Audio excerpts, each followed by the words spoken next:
Good afternoon.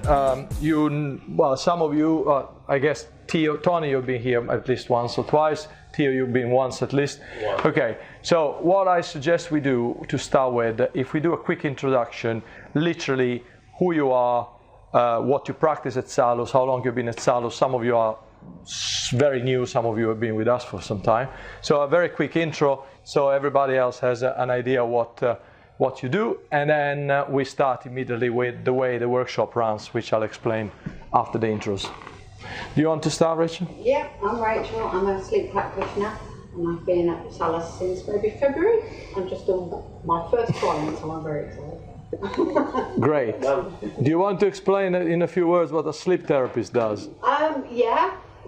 It's a lot of it is mental health support, but I'm not a qualified counsellor. I'm a public health nurse by background. I'm a midwife. I'm a health visitor.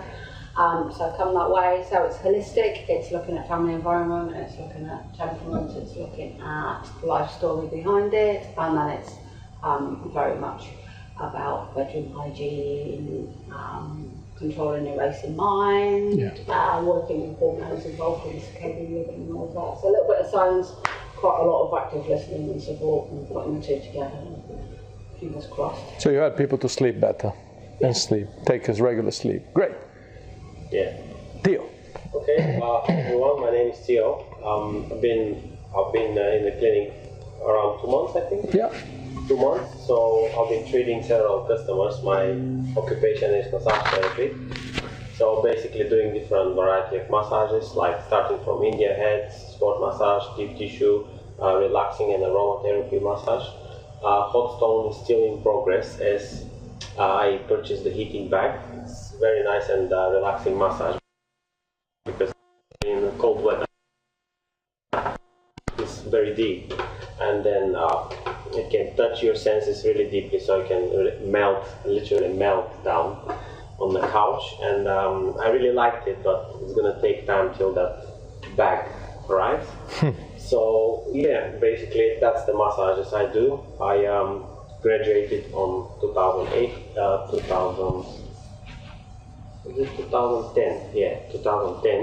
but I did it recently here in UK according to the standards this year in January, and I joined Salus to work together and have that client base, and that's it basically. Great. Hi, I'm Tony. I do hypnotherapy, specialising in trauma therapy and also Swedish massage. So I've been with Salus officially for 3 years, but I've quite kind of been active for most of that. But anyway. Good. You're Michael. I've just signed up with Salus, starting from next month officially. I'm a counsellor and psychotherapist and a wellness coach. All right. Great. Okay, so for those of you might know what I'm about to say or not. So my background. So I've been running the clinic since we started it in 2010. I opened initially with another guy who had the idea of the clinic, and he had a bit of experience in the market because he was a hypnotherapist himself. So he was working in other clinics, didn't like the way the other clinics were run, so he thought we can do it better. He called me in because at that time I had, compared to him, he had much more of a sales background. He was very much of a salesman. My background was more of a marketing. I had 15 years in corporate marketing at that time. So he said, between the two of us, we can put together an amazing clinic, blah, blah, blah. We're going to create this. We're going to do workshops. He envisaged everything we could have done. We did it. We put it together in a month. We opened the clinic from a wreck building. We took over and we ran it. So within a few months, we had 3 or 4 practitioners. Within 6 months, we had 12 practitioners paying rent, and we started to have a clinic that works. When he left in 2013, I bought off his quota, his shares. We had about 18, 19 practitioners. Now we are a bit short of 80. So I've been growing about average 10 net increase practitioners a year, and build up and build up and build up. So now we have a community of people. My very background, I studied, my only degree I have is in computer science. I developed software for 10 years. then I moved on into being a marketer, and then I did a specialization in coaching. I still practice coaching mostly as a business coach. So my clients are business owners, directors of companies who need to move on in one direction or the other. I do a small amount of coaching also to practitioners at Salus, both in the form of these free workshops, and then I have usually some people that ask for extra help from me, i.e. they need something that doesn't work in their business, so they pay me to help them to understand what they can do, and then I'll do that. So that's more or less how I run Salus. So the way these workshops work usually is I ask you guys, you have some post-it notes in front of you. You have also a pen because I gave you one, so everything should work. You should write on each post-it, you write as many post-it notes as you want, one word or one sentence, very short sentence, 3-4 words, not an essay, about a topic you are interested in discussing within the workshop. So what are the key points that you're trying to address in your business development at the moment? So getting more clients, retaining clients, how do I do advertisement, good afternoon, how do I do marketing, how anything goes as long as it's about helping you to get a more successful practice or business, let's call it as you like. Louise, good afternoon. Hello. You want to quickly introduce yourself? Yes, I can do. Hello, I'm Louise, and I'm just going to put my glasses on so I can see. I practice the Thrive program, which is a mental health training program. Typically, I work with people over the period of about 6 to 8 weeks, so it's a relatively short program, and it teaches anyone who wants to learn the skills how to thrive. Fantastic. Okay, you know the drill. I get you some post-it notes. Did you ever get a Salus bag? I will have one, yeah, please. I think I did a long time ago. Yeah. Got really dirty quickly, so Massimo, can you give one pen and one bag for Ivo? Yes, of course. Yeah. Sure, I'll give you at the end of the. Remind me at the end of the. Yeah. Cool. Louise, all yours. Okay, so please write down whatever you want to discuss today. The reason I'm asking you to do that is, first of all, because very often happens that we have more than the same topic asked by more than one person, particularly when you start to have a group of 10, 15 people, which is not the case today, but even with 5 or 6 people, you start to have overlapping. So if there is a topic that is requested by more than one person, obviously it's got more importance than the isolated topic. And also, once we see them all there, we start choosing which we're going to discuss. But my aim is to get through all of them. Obviously, if we got 3 or 4, we can go in a lot of depth. If we got 20 of them, we're going to be a bit faster, but that's it. Okay? Tony. Keyword search. Good. Rachel, can I get this one? Yeah. Attract more clients, more effective social media. Yeah, attract more clients. Theo?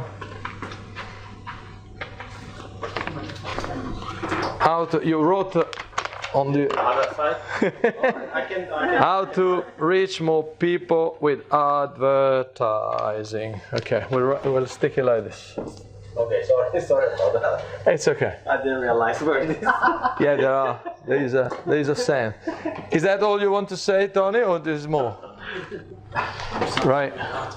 Marketing, etc. Okay, that's a big topic. Okay, marketing, etc. Louise? Well, that should be the most frequently asked question. What? Like the building the clan base and how to reach more people. Yeah. Oh no, the pen's running out. Already? Yeah. Sorry. It's probably. Sorry. Try this one if it works better. Thanks. It might have just been because I wasn't pressing or something. Best format can you read? For group workshops. Okay, it's interesting. Yeah, well, let's see if I suggest something that is in line with what I'm doing. Okay, are we all done? You can add topics later, or obviously, what I'm trying to do here is that as some of you have been in business for years, Louise has been with us for what, 3-4 years? 3-4 years. Yeah. Some of you have been with us for -1 week because you start next week, technically. So there are different level of experience. But however, even if you've been with us for no time because you haven't worked, you already work as you are not like just out of university.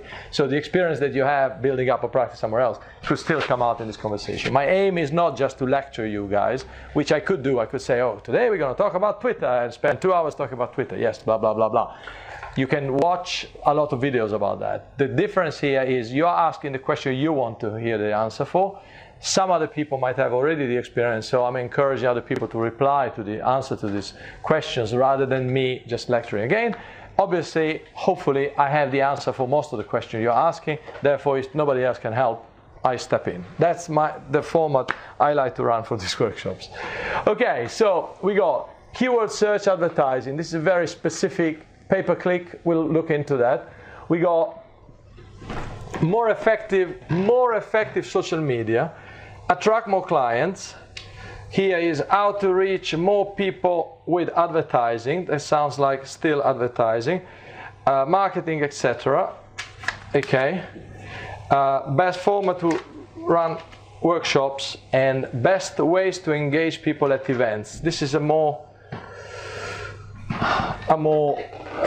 kind of networking topic. So we got, training, networking, marketing, and more marketing. Okay, so let's start from the simple ones. Okay, what do you mean by engage people at events, Louise? So last week, Yes. I had a stand at Ely Cathedral Right. with my colleague Kate, and Yes. we're hoping to engage more parents and teachers for schools project. Mm-hmm. So it was a bit last minute, so Yeah. I didn't really have an agenda, but Yeah. just learning from that, we collected a few business cards Mm-hmm. and were finding different ways to engage people walking past. So we Yeah. had a point of interest, just maybe the best ways to get people talking to you. Yes. Okay. So that's it's nice you clarify because you go to a networking event. How do you get to talk to people? Well, I guess that as well. Yeah. Okay. Couple of things. Does anybody have experience in that and has anything to answer to, Louise? Otherwise, I'll step in immediately. I'm happy. I've got lots of Similar things in having stall at certain events, and I've had a lot of interest, but none of them have ever resulted in then a paid booking after that. So similar thing. How do you turn that You were initial having contact? conversations with people, and people were giving you their details, and then did you follow them up after? No, lots of free advice, really. Yeah. Probably why. Sure. Okay. But how do you then turn that initial interest into somebody who comes to you and says, yes, I want to do that? I suppose, which is similar to what you're asking, isn't it? I have one idea I can add. Yeah. So basically, it depends on the trade, obviously, that you are involved to. But then, if you show to the people that you're engaging or offering whatever service you're offering, that you can actually help them, and you convince them you can help them. I mean, you're professional and you know what you're doing in a conversation, then they'll come back to you. Yeah. There was a point made that you're giving the free advice, but then maybe too much advice. So how do you navigate that? Giving enough to establish you can do what you're offering without giving kind of everything away. Yeah, well, basically, with the industry I do, the massage therapy. Basically, I give some a couple of pointers, like 1 or 2. But the real thing, actually, the real help and the real procedures, I will do it when they come. Yeah. So they can I can't really give more. Yeah. No, absolutely. Obviously, there is a huge difference between a massage. You know, depends, yeah. massage, I can tell you this is the way I should massage you. But if I don't massage you, you have to come back to me and get a massage. Yeah. When somebody says, what is the most important tip to sleep better? Get a routine sorted and try to understand. A couple of things you told me when we spoke, when we did the interview a few weeks ago, and I'm saying, sometimes people didn't know that. They go home, they try that, and you fix the problem. I had a lady who I know very well, and she's got a very successful agency, probably 8 years ago. She came to me at the end of a workshop, not that I ran, it was a workshop being run there, and she said, "Oh, Massimo, I know you're a business coach. I've got this and this situation." I don't even remember what it was, but I remember she wrote a fantastic testimonial for me, because she asked me a question that was for me a very easy answer. "Hello, yes, hi, have a seat, please." So it was a very quick question. So about I think it was about pricing and getting paid as a copywriter as she is. And I remember that I said, "Okay, you should do this and this and this." And for me it was like, yeah, do you want a coffee? Yeah, here's a coffee. It was as simple as that for me. For her, it was revolutionary, and she went off. And I remember that months later, she was sending me emails because she started to apply what I told her. And obviously, I could have said, "Oh, I've got the secret for you. Come and get a free, a paid gig, so I can get some money." However, I had a lot of gratitude of that, and obviously, it wasn't a client, but thanks to her, maybe other people come to me because she told them that I was so good in giving her that free advice, and this whole thing.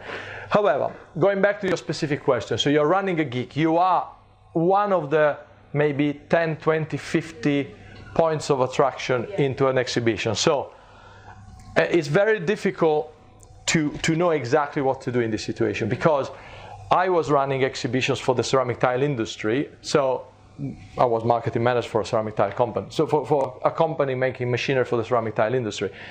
Every visitor of an exhibition like this is somewhere in a position of responsibility in a ceramic tile factory, i.e. there are people that come there because they need to buy machinery. So there's not like the random person who say, "Oh, there is quite interestingly an exhibition about machinery to make tiles. I walk in." So you don't have random people walking past, while in that exhibition, I guess quite a lot of people might have been just walking past, or maybe they go and see their friend. This is the cathedral as well. Yeah. So coming in from all over the world. Again. So. Sky question. Yes. So I think a simple way to attract people or to focus so that just the people who might be interested in your thing would walk toward you is to ask a very large question, like have a written question across your stand and say, "What would you change in your life?" Or something maybe less cheesy than what I just said. Something about like, is this affecting your life? So obviously it has to be something that can be people that might be interested in that are not afraid or ashamed of admitting. So are you depressed? Walk in here and we're going to make you happy. That is not, it's not the way to advertise psychotherapy. We got 2 psychotherapists in the room. So you don't want to advertise it this way, but you want something which is friendly by engaging. So that somebody stops. I've seen that. Another thing that you could do very easily nowadays is having a tablet or anything with a screen with a video that runs of your video testimonials, if you have any. I know James collects video testimonial of everybody, every success case, having these people. And do not just simply leave the video, because the video people have to stop and watch it, but have subtitles. So the video says, "Hi, I'm Massimo, I've been treated by Louise, it was the most amazing experience," and at the same time, "Massimo, entrepreneur, successful case, blah, blah, blah." As long as they let you do it, having big titles underneath. So if I'm walking past and I say, "Oh, Massimo, entrepreneur, what is it?" Then I go and listen to the video. So these little things. And then ask. See, if people stop, you say, "Okay, we are providing this. Is that of interest to you?" And ask the question. Hope that they say no, They say no, thank you very much. Don't waste time with them. You know, it's always the old sales pitch. Like if you do cold calling on sales, you know that, say, on average, 3 people out of 100 will say yes. Look for the 97 no's fast. Don't hope that you're going to convert a no into a yes. You call, hi, I'm selling stationery. Is that of interest to you? No, thank you very much. Boom. Don't try, oh, but have you thought about, you know, we got these special envelopes and it's a time waste. If I already told you I'm not interested, you're trying to convince somebody you're not going to convince. So very quickly, is there something I can do for you? We are helping people affected by this and this and this. Is there something you'll be interested? Yes, leave me your details. Or here's my card, contact me. Even better. This is my card, please contact me within a week and we can have a chat, blah, blah, blah. So that if there is a will, they will do it. If there isn't, it's no point wasting time trying to walk after people. Hey, sorry, oh, you passed by my stand. You didn't do anything. You didn't buy anything. Would you like to come in? That's not going to convince anybody. So that would be my thing. Then, obviously, if people leave their details, make sure that you are asking maybe when is the best time to call you or when is the best time to contact you. And make sure you follow up. If they say, ooh, yeah, it would be nice. Give me a call tomorrow. Okay, what time tomorrow? And make sure on that time tomorrow you call them rather than the day later. Sorry, I forgot, because they might lose interest. The other thing is, if you send email follow-up, always call or text, unless they reply. So if they don't reply, very often it happens to me, the email goes in spam. The email doesn't get read. The email gets seen. Okay, I check it later. Then, like in my case, goes under 200 emails in a week, and I never seen it anymore. No malicious intentions, just I forget to reply, and it goes forgotten. So for you, say, oh God, that person was very interested. It doesn't reply. Simply didn't see the email, or he saw it at the wrong time. A lot of people watch the email on their phone. Oh yeah, I need to reply to this, Louise, I saw the other day. Then they forget. Yeah. So follow it up. Any lead that they say, yes, I'm interested, you need to get to the point that they either say, yes, I buy, or no, I'm not interested anymore. And then you close them. Simple sales rules. Go for the no. Simple. That would be my advice. And you would, what you're going to do is you're probably going to have less conversations, but more meaningful conversations. And the few that you have are more likely to close in terms of like become customers rather than having a lot. My ex-partner Luca, who is a very good salesman, he was making the example of, in a circus, you might have seen when they spin plates on sticks, and he says, so you can spin 1 plate very easily. Then the good ones, they spin 2, 3, 4, 5 plates. But if you have 20 plates spinning, at some point you don't have enough time to keep spinning, and they start falling off. Okay, so maybes are like spinning plates. You don't want many spinning plates. You want a yes or a no. A no fast, or a yes when, maybe. Don't keep maybes hanging around. It's as simple as that in any sales contest. And that applies to everybody. But obviously, the more you are in therapy, the least you have this kind of sales approach to people. People, if they need you, they will call you. And if they call you and they trust that you can do the job, they will. And then as a therapist, you like a psychotherapist, psychologist, all the regulated professions. If you are listed on one or more directories, they have the reassurance that you are who you are. You've been a member for a long time. So there are other things. But for the simple massage, are you interested? Yes or no? Don't mess around. Don't waste time on people that maybe they just waste your time. Yeah, there are some people though that they want specific services, but when they start conversation with you, they start chatting or talking in general things. Yeah. What do you offer? Yeah. What's your price and such things? You still have to be polite. Yeah, of course. And there's a point when they reach to what they want, actually. Yeah. They ask you in a straightforward way or with around. And I said, no, thank you very much for your time, goodbye. Yeah. Boom. Yeah. Because you have to be professional and defend your name, basically. Yeah, of course. A lot of our client groups, though, on that nature, a bit stressed, anxious, worried, are not possibly able to make a decision there or then. Do you think? Yeah, as I say, I don't expect people to decide. I'm not like the closing. Oh, you have to buy today. This is a special offer. I can give it to you just today. I'm not for that kind of thing. But the key point is say, Are you interested? Would you be interested in doing it? Would you like me to follow this up? So if you ask, you're authorized to do it. If they say, let me think about it, most of the time they are polite not to say no. They are afraid to say no on the face. So very often, let me think about, my answer is, yeah, think about it. This is my number. Whenever you're ready, you call me.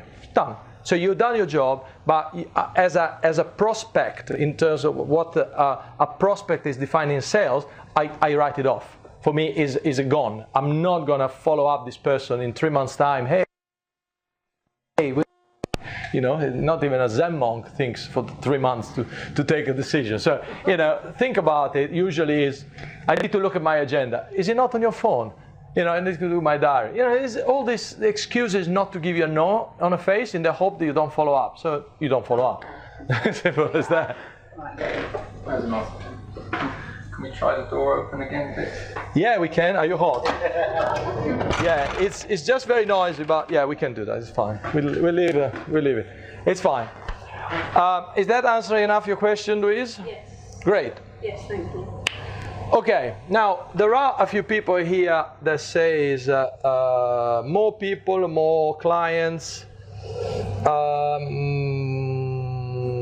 Okay, advertising. Attract more clients. Who's writing that? Yes, you are. Okay. So let's see. Attracting more clients. What do you need? What is your definition of attracting more clients, Rachel?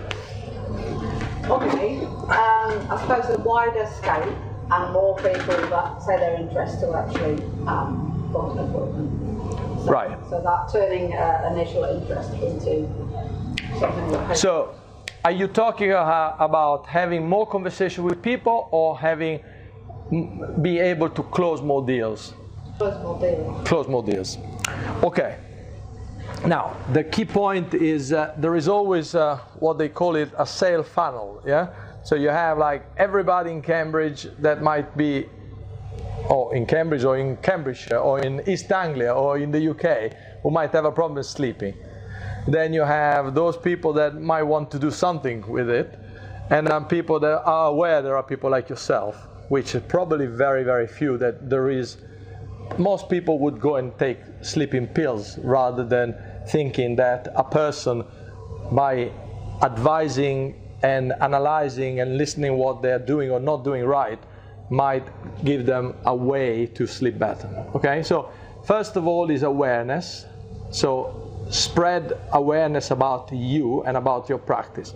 Obviously, the fact that you are listed as Salus, and the other day, I remember when we passed you the client, you know, it was somebody asked, I have this situation, I would like to we said, oh, but if your main problem is sleeping, we have a sleep therapist. She goes, or she, I don't know if it was a she or it wasn't me, it was a conversation I overheard. And sleep therapist. Oh, great. Okay, I'll have a session. So it was an easy sell because problem, I can't sleep. Solution, I have somebody who can help you to sleep. Put them together. Was an easy sale for us. The key point is that person didn't call us asking for Rachel or asking for a sleep therapist. Call, say, I have a problem, which is sleeping, not sleeping. So you need to connect with those people, and the way I would do it goes back to what Tony is asking for, so advertising, and we'll look into it. So obviously, a simple way to do it would be for you to produce content and put it on a blog. Simple thing. I keep saying, I say it in many workshops, it's not an easy thing to do because it takes time, and you need to know how to do it. You need to keep doing it for a very long time until you start having a critical mass of content, which Google starts looking at it as being significant. If you write even one thesis on a PhD about how to sleep better, it's not going to help. But if you write 100 articles about the various ways of sleeping better, of the various reasons why people don't sleep in the way they do, which I'm sure there are hundreds of articles written by various other people, which you could repost or you could put comments on. There is a lot of things can be done on the word. The other thing that I started doing, you've been one of my interviewee, is putting together a podcast and or a vlog. Again, is not a trivial thing to do, but the more any of us becomes a media company, attached to whatever we do, the more we're going to be successful. It's as simple as that. That's why I decided to go down the route of creating videos, creating content, which I'm creating for myself to build up my own image as a professional who has access to lots of people who are doing various things. But at the same time, when I'm interviewing people who work at Salus Wellness, I'm going to repost it on Salus Wellness website, because people see you speaking to me for half an hour, they get a much better idea what you can do for them rather than reading a profile of 2 paragraphs. Yeah, so the moment you can think about writing or recording video or audio in a significant way, so you are discussing, today the 5 tips to sleep better. Today I'm going to tell you the 5 tips to sleep better. Yeah, you can do it. Like, look, we all have a video camera in our pocket. You can do it. You don't need, I have a tripod. You can buy little things that cost £3, but you can do it like I'm showing you visually. You can put your phone there. Yes, now it doesn't stand. Yes. Yeah. So I can sit here and talk to my phone. Hi, today I'm going to give you the best 5 tips to sleep better. Get a glass of milk. I don't know, if you're lactose intolerant, maybe it's not going to work. But 5 tips to sleep better. Or today I'm going to tell you why most people have issues about sleeping. So they have irregular, they don't go to bed on time. I'm making it up based on a few things you told me when we spoke. I'm saying there are lots of ways of doing it, and if you have then your website, you have your own YouTube channel, you start having this sort of thing. It doesn't have to be an open-ended thing that you become a broadcaster. But I'm saying anything that you and I can have as a conversation. So, Rachel, tell me, what are the 3 tips you would give me to sleep better? And you say, Massimo, you should try this, try that, try that. Okay. And then you think about, okay, you've seen maybe 50, 100 clients. 30%, 40% of them had a common issue in general. Okay, what is the common issue of all the clients I've seen today? They eat too much before going to bed, or they eat too late and then they try to go to bed and they can't say, I don't know, I'm making it up, Rachel, but I'm trying to give you an idea. There is scope for you to have 10, 15, 20 conversations in front of a mobile phone that you can upload from your mobile phone directly on a YouTube channel. All this costs you just your time, and that will immediately make you an authority about sleeping. Because if you Google sleep expert, there might be professors, there might be all sorts of things. But I would guess there aren't thousands of people speaking about sleep. So the moment you start doing it, by default, because nobody else does it, you are the most expert in things. You will be surprised how many people have gained speaking gig, like they get invited to speak at conferences just because they are visible, because people know, because they have followers and all sorts of stuff. Now, it's not something I say everybody can do it, should do it, and so on. It's not super easy. It's not like the same of buying a notebook and writing notes. It's a bit more, but all the knowledge about doing the stuff I told you, you can either learn it for free on YouTube or other video systems, or you can buy for maybe a tenner or £7.99 courses on Udemy. So I knew what I wanted to do. I didn't know the technicalities, so I bought a course about video making, video vlogging, a course about podcasting, and I watched them twice. So the first time, 2/3 of the things they say you don't know what they talk about. The second time, you already digested a third of it. The second time you understand it better. Then you start practicing. So you subscribe, create a video channel on YouTube. It's all easy. Press 2 buttons, you create a video channel. It's no problem. It's possible to do it. And that would be, in the long term, the best solution. Okay? Create. Now, as we can link with another question is, if you don't want to go down that route, which I perfectly understand if you don't, you can advertise. Create a page on your website which says, simple, problem sleeping, click here, and have a chat with me, and I can explain what I can do for you. Very simple. Create an advert on Facebook or on Google and pay some money, and the conversion rate is pretty high, and you pay per click. So with a small, I have one of my practitioners in the clinic who is an hypnotherapist.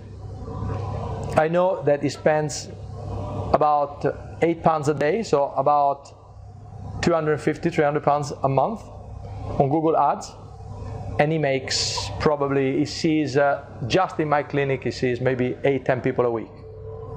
So you spend £200 a month, which is to say about £75 a week, and you make a few £100 a week with the results of that thing. So it's a good game to play. If every time you give me £75, I gave you £75, you gave me 2,000 back, I will play the game for the rest of my life. It's a simple game. It's very easy to monitor. Now, again, create a Google pay-per-click, a Google AdWords is called. AdWords is the technical name, is the product name. Google is a huge company. Within Google, you have Google AdWords, is what the pay-per-clicks are. The pay-per-clicks are when you are searching something on Google, there are the first few lines sometimes come out and it says AD on the side, okay? On the side, on the top. The first 2 or 3 lines, sometimes if it's a very popular keyword, even at the bottom, you might have a few adverts. Those are people who are paying to appear, and the moment you click, they are paying some money to Google, which could be a few pence, a few dollars, sometimes it could be tens of dollars. So, now I link what I'm telling you to what Tony says. So, you are looking for keywords advertising. So, what is the question specifically in that advertising? Started using Bing, which is kind of the same idea as Google AdWords, and on the keyword research tool, Yeah. the words that I would like my clients to type into the search engine Yes. aren't really getting used a lot. So hypnotherapy is That on which search engine? Bing? on Bing. Now they syndicate their results. I'm going with Bing because basically they give you £75 free, so you can at least try it out and find out what it is. Google after you spend a little bit as well. Yeah. They give you £75 free. Yeah, Google sends us free. The fact is, I already have an account, so I can't use the money they send me. But if you are new, you can get that. Personally, I would. The point is, if you think about the search market, Bing probably has 5% and Google has 95%. So even if you're very successful on Bing, you're going to be scraping on 5% of the search market. So I know that big agencies, like the big companies, are going through everything. But if you are a small company, like any of us would be, I would go down the Google route because it's so much greater. The search in the moment you say, okay, I'm advertising, say massage, to make it simple. If you advertise massage, then they will, the moment you say massage or deep tissue massage, or you put a few key phrases, they come out with hundreds of possibilities. Massage therapist, massage this and that and the other. So they give you all the options. You need to check each of these, how much it's going to cost you, because each of them have a cost associated to when they press. And the cost can be variable, can be fixed, can be bid, can be, it could be complicated. But the key point, I would say, if you do a Google AdWords, which is based on search, then your advertisement, your ad would come out when somebody is searching sleeping therapy. A good way to do it, I would do it for you, for example, would be to advertise both on people searching for sleep therapy, for example. But what you could do very cleverly would be to advertise on people searching for sleeping pills or sleeping solution. So there are people advertising sleeping pills, and you say, why would you like to take a sleeping pill when you can do naturally sleepy? Try my method, click here. So that's the way you go and capture a market that you didn't think it existed, they exist. So I was helping a doctor who does ear cleaning. Okay, so is a medical doctor who does this cleaning, ear cleaning with water, and then there is a particular way of doing it, which is very different from the oil-based cleaning or the ear candle and all these things. So what we did an advert for him about people clogged ears, or stuck, problem hearing, and everything related to the problem they are trying to solve. And then we also did a parallel campaign, which was like people searching for a particular medicine, which is for cleaning ears. And he said, and we did that. Why would you like to buy this medicine when you can use a natural method that just uses water? And it was picking up, 8-10 inquiries a week. So it's possible. The good thing about pay-per-click is that you can start this afternoon instead of, say, with the organic I told you, the organic means like stuff that is naturally reaching you without you paying for money. You pay in time and in effort. You have to record a lot of videos. You have to hope that people follow them. You have to advertise it. You have to hope that all your friends and family will share them with other friends and family until they become a bit popular, so they are searchable. Because if you have one view on a video, nobody's going to see it because Google is not going to push it. YouTube is not going to push it.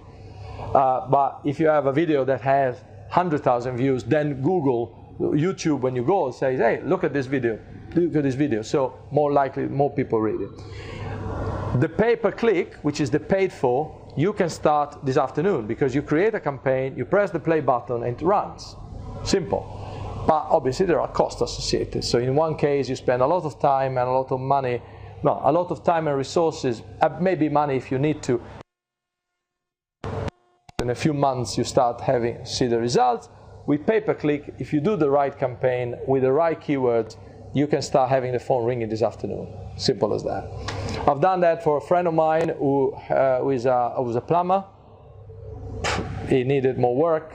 I set up a campaign for him. We started a campaign, pressed the play button. In 20 minutes, the phone started ringing. And he got to a point that, when he had too much work, he didn't want to get more orders because he couldn't follow them. Pause the campaign. You pause the campaign, your message doesn't come out anymore. The phone stopped ringing. Okay, I'm about to finish the last 3 works. As of today is Thursday. As of Monday, I got no work. Play button, the phone rings, and you start booking. For plumbing is maybe a bit easier because there are a lot of people needed plumbing, and very often on an emergency basis. People might not rush into a solution for sleeping unless they're really desperate. So each market is slightly different, but pay-per-click is good. In general, if the search engine tells you that a keyword or key phrase is not popular, then there isn't much you can do. It's not popular. They know exactly how many times each person searching, where, who they are, what their demographic are. So you can go and analyze, say, sports massage in Cambridge, when was searched, by whom, how old they are they male or female, you can check all sorts of demographic and geographic around it with Google. But Google is Google. Bing and a search market is tiny. Therefore, the fact that it doesn't get searched on Bing. The only people that uses Bing are people that don't know how to change Edge and install Chrome on their computer. Well, that's all. Okay, I take your point that it's a small part of the market, but it's not just on Bing.com. As I say, they syndicate their results. Okay. So I don't know where it appears, but it appears somewhere else. Yeah, I wouldn't know. As I said, Bing, before it was Bing, it was called something else. I tried to use it a few years ago to cross-check what the results Google was giving versus that, and I said, okay, fine, I'm not in, it was just not significant for me. But even the search term phobia I put in, and it said 0 searches, but there's got to be people looking for it. If you go on Google AdWords, it will tell you how many searches it's got, which is probably in the thousands in Cambridge. Has anyone heard of a website called Answer the Public? because Answer the Public is really interesting in finding out what people are searching for. So basically, you just type in any search word. So for me, helping people with emetophobia, I want to know what emetophobes are searching for when they're looking for help. Right. Because they're not going to go, oh, the Thrive program. Yes. They're going to be searching for, like, you know, what the symptoms. So Answer the Public is just something you just type in what you want to know everyone's searching for, and then it just comes up with this amazing map. Really? The who's and the whys and the whats and the wheres, and how people are wording their searches, because it might not necessarily mean that they come to you, whereas if you know what people are searching for, then it's easier to kind of target. What is it called? Answer the Public. Answer the Public. Fantastic. Yeah. This is it's good. Really useful. Leslie told me about that actually. Yeah? Yeah. Great. I've come across the name. Is this premium, or do they have like free and premium? It's just a, as far as I know, it's just a kind of information site that collects search engines, but I don't know if it's just on Google, or I don't know where the data, I can't remember where the data is collected from, but even so, it's huge, it's really, really useful. Even just for me to go, okay, well, it's interesting to know what this type of client, so if you have an idea about a specific type of client, you can pretty much pinpoint what they're searching for. And then look at targeting in that way. I just found it really interesting. Yeah, no, absolutely. It's really comprehensive. So, Yeah, there's a lot of AI applications nowadays on this sort of thing. So it's probably free, and they're hoping to get a few million. Once they have a few million people using it, that Google or Apple or Amazon or Facebook will buy them and integrate it into their search, because it's so interesting. So, you know, nowadays that's what most of these entrepreneurs are trying. Okay, are we okay with this? I mean, I'm not suggesting you go home and start Sorry? I've got a bit of work to do. Yes, of course. Yeah, in general, nothing that I say is like, try this, press a button, it works. It's just, there is work to be done. But the point is, the earlier you start, and I heard a very nice sentence, I think it's an African say, that says, the best time to plant a tree is 20 years ago. But if that was not an option, plant it today. Simple as that. If you start today, in 3 months, you're going to have a bit of content. I tell you, because the idea of doing the interviews and doing my vlog podcast is something I have in mind since 2016, and I ended up starting my first interview in September 2018, and I released my first episode a month and a half ago. So it took me a long time. I knew I wanted to do it, but I wanted to be sure about the title, I wanted to be sure a lot of things. I done all the mistakes that I tell people not to do. Just do something and then you adjust. Instead I waited, but you know, in the end I did it. So here I am. Okay, Tony, is that enough answering your question? I mean, there are, if you think about it, you can go to Google, I think they release a degree on AdWords. Yeah, you can do the equivalent of a 3 years degree of becoming a certified Google advertiser. You know, so it's that deep.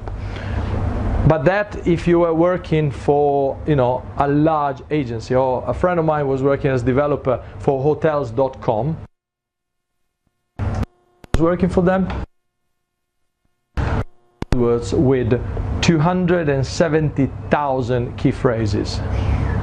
So you need a small army of people to look after 270,000, yes?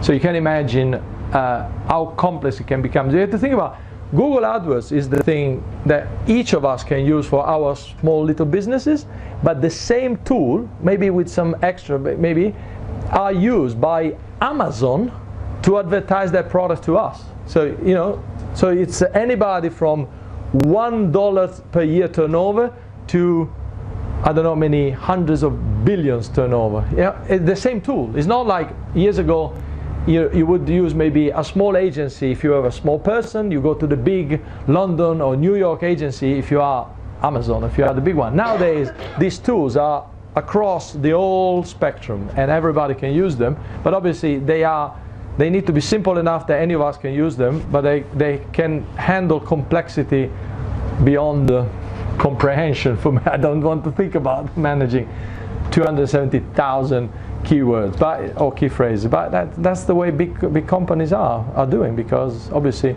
if you're looking for a hotel in Cambridge, you know, you can say hotel in Cambridge, you can say hotel in Impington, or hotel in Camborne, which obviously is close to Cambridge, but every phrase of hotel, accommodation, room to hire, apartment in Cambridge, in Camborne, in every possible village, which is it. Then understanding that if you ask for a village and there is a hotel, you need to identify how far it is from all the other hotels that are in the area, like Booking.com does. I don't know if you ever use Booking.com, it's fantastic to book thing. I'm not a shareholder, so I'm not advertising them, I'm just saying I use them all the time because it's extremely brilliant, it does the job.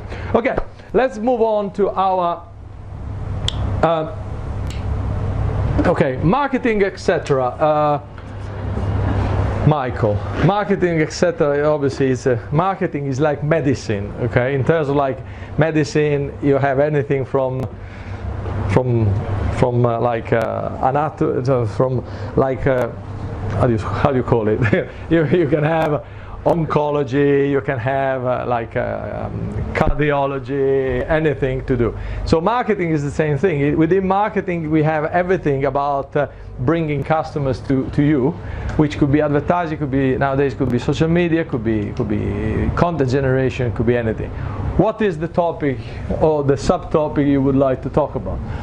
It's just anything you could share from your experience that's industry specific to me, because where I used to be based, I used to get a lot of referrals through where I trained, so yes, setting things up here, and obviously like you said, when you're like registered with an association, people will have their natural trust, so there's here, Google Ads, you know, if there's any other that you know that work well for you specifically as a psychotherapist.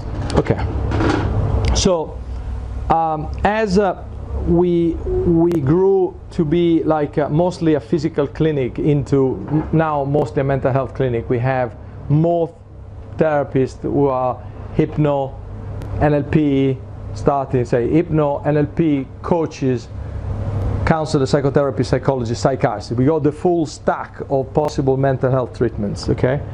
Now, a few years ago, when I got to a point, I started to have maybe the 8-10 mental health therapists. All of them were coming to ask me the same questions. You are in a position that you can't advertise like, "Hey, are you depressed? Click here to have a solution." It's just unethical, but it's also kind of illegal. I don't know if there is regulations against that. So you can't do real advertisement. Yes, okay, you could create little postcards and leave them around, you know, Michael, therapist, and people collect them.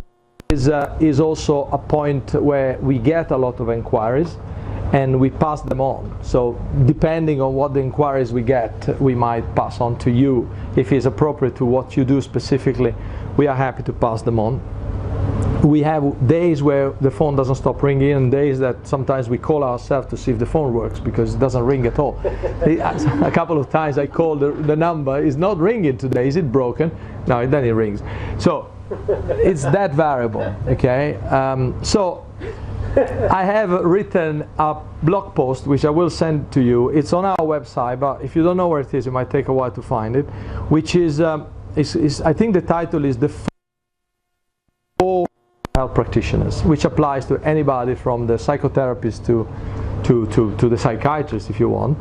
And essentially I'll explain it in a few words. So essentially my suggestion is to have a decent website that doesn't have to be Google, it has to be 4 pages, 5 pages, which says who I am, what I do, the people I work with, and a few pages, well, the contact details, and a few pages of reassurance about your code of ethics, the fact that the total confidentiality, the usual stuff that every psychotherapist should reassure the public with. Decent website. Once you have a decent website, my next suggestion is to have decent, and when I talk about decent, I talk about professionally designed by someone who understands the design, okay? Going on Vistaprint using one of their template tools is not professionally designed, is not, full stop. But that doesn't mean you need to engage in a design, graphic design that costs you £10,000 to make a logo or to make a business card. You can go on Fiverr and find someone who can design the whole material for you for maybe 30, 40, 50 pounds. And there are lots of people out there who are very brilliant, they're very experienced, they just happen to live in the wrong place of the world, so they can't charge you £500 for a logo, they would charge you 60.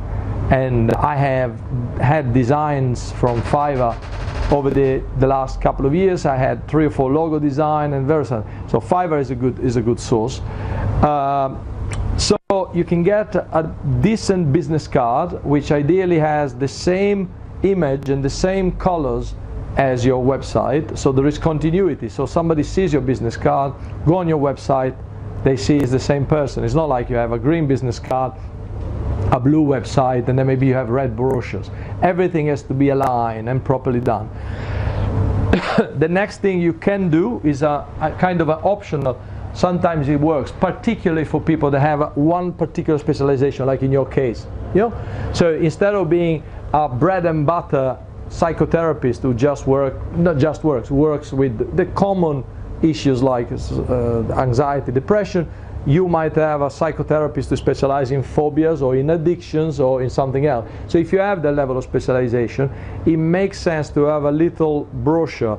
A brochure, again, doesn't have to be a booklet, an encyclopedia. Ideally, an A4 folded in 3, so it's a tall, simple thing. Title, back, contact details, your face, bit of description why you should work with you. Simple thing, which is more or less the same thing you can write on the website. So it doesn't have to be reinvented. You don't have to reinvent the wheel a couple of times. 2 more things that you should do, which is registering with one or more professional directories. So if you're a member of the British Psychological Society or the HSPC or any of those associations, have the listing, so people might trust more going through them and finding who is one of their registered people in town, and then they find your name and then they find you on our website. Last but not least, is to register with one or more private insurance companies. So Bupa, AXA PPP, and the other 3 or 4. So there's Cigna, and then there is maybe there are 4 or 5 large private insurance companies in the UK, which have thousands and thousands, hundreds of thousands of clients. Some of them have mental health coverage. Not all policies have it, but for those who have it, if they decide that they need a bit of treatment, CBT, whatever, or they get referred by the GP says, hey, if you go to NHS with this kind of issue, it might take you 6 months to a year before you get an appointment. You got private insurance, yes, okay. Check who is the registered therapist in your area, and you call them up. We get called sometimes from Bupa and say, okay, we got 3 or 4 of our psychologists who are registered with you. They are on your website.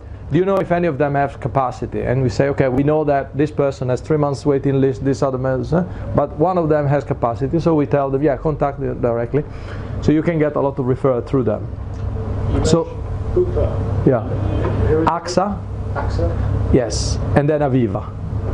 So if you put the 3 together, so AXA is a large insurance company that bought PPP. PPP was a private insurance company that I had a PPP insurance 25 years ago. So they probably merged or they've been bought. So now it's called AXA PPP. AXA space or slash PPP. Aviva is the old Norwich Union, it's a huge insurance company. Prudential as well, they have Vitality Life is a kind of insurance, private insurance, they do that. So my suggestion would be investigate who of them are accepting what you do, because none of them, some of them just work with clinical psychologists, some of them might work with different kind of therapies, because they go more or less in the same direction as NHS. If NHS would have the therapy you do, they are likely to accept it as a treatment, but I don't know whether hypnotherapy maybe is borderline, depends the kind of therapy you do. I know that acupuncture sometimes gets prescribed through private insurances. So those are very, very useful. And again, and you steer away completely from advertising. You just go, people are searching for you because they know what they think they know what they have. They need a psychotherapist. Okay, what do? They search psychotherapy in Cambridge. They're going to find Salus, quite likely, because we have 15. But if they search psychotherapy in Cambridge, what we do, if they call, say, I need to visit a psychotherapist, we will normally ask 3 questions. How old are you? Because we got people that work just with adults, we got people that work with children. We ask the age, we ask if they have a preference for the gender of the practitioner who wishes to see them. Some people just want to see by a particular gender or the other, so again, we need to ask this question.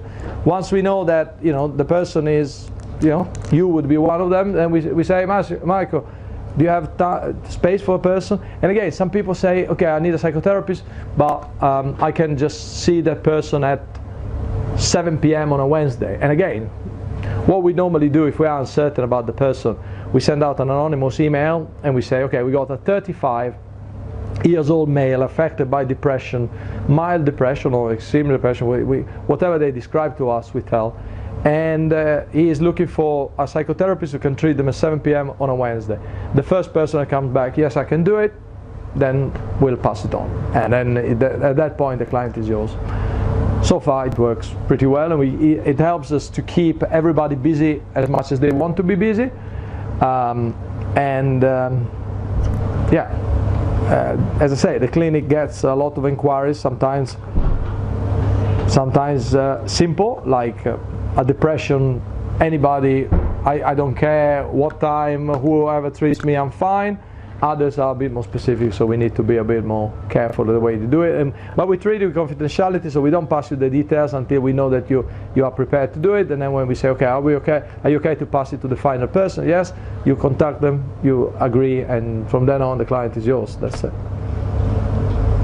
Okay, I'll send you at the end, I'll send to all of you, if you are interested in reading it, this article about the key points, even if it's not, it is for mental health therapists, which a few of you are, well, apart from Theo, basically, all of you are somewhere in mental, even if you don't all do psychotherapies, but the same things I said could apply to, maybe you don't have a professional director, you don't have the HSPC, but you might have something else which HS?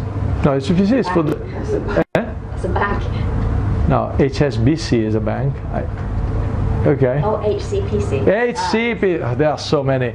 Yesterday I had a new psychologist starting. He belongs to 2. One is the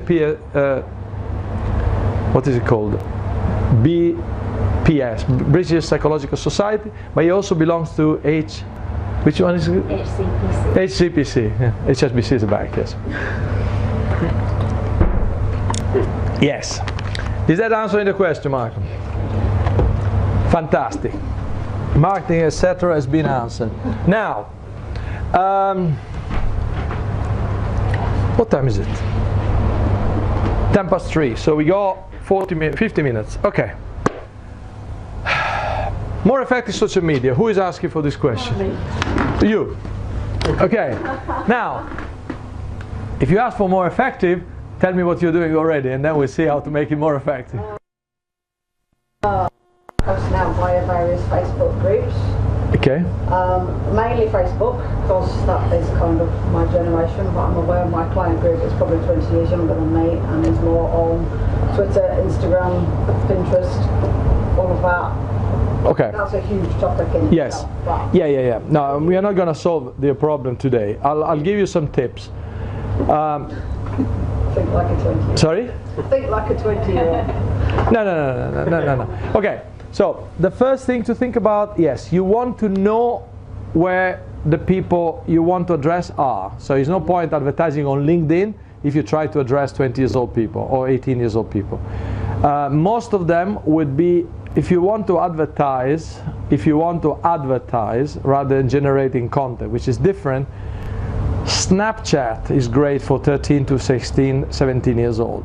Snapchat is on the way out because obviously Instagram and Facebook have introduced stories specifically to kill Snapchat, because Snapchat was created with this in mind. They said, okay, people today are making stupid things at 15, 16, 17, when in 3-5 year time they have a degree, they're looking for a job in a bank. They don't want their drunken stupidity being seen online. So Snapchat is great because in 24 hours it disappears, okay?